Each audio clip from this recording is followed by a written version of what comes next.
In today's video, I'm going to teach you how to build a volunteer scheduler in Airtable. We'll start by creating a brand new workspace for your schedule.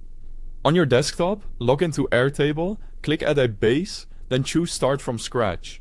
Give it a clear name like Volunteer Scheduler so you and your team can find it quickly. This will be the hub where everything lives.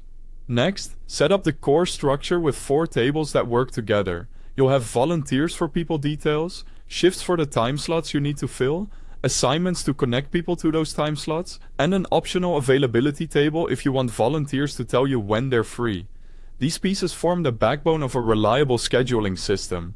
In the volunteers table, add fields for volunteer name, email address, and phone number so you can reach people.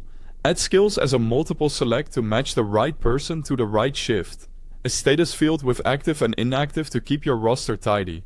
And a notes field for anything unique you need to remember. This table becomes your single source of truth for volunteer info. In the shifts table, define the work. Add fields for shift, name, date, start time, end time, location, and required volunteers so you can set capacity.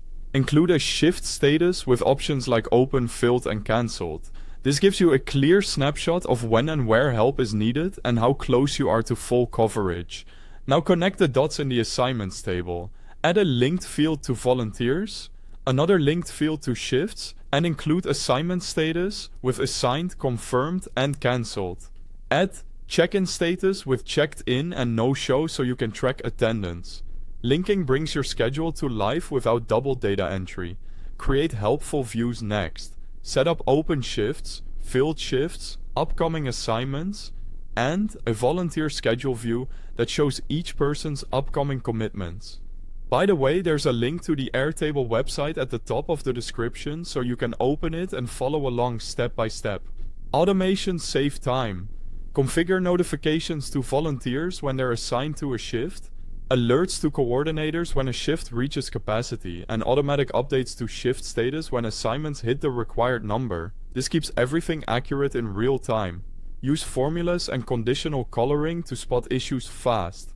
Highlight shifts that are understaffed, flag no-shows or cancellations, and track workload across shifts to prevent burnout. Finally, review and optimize regularly.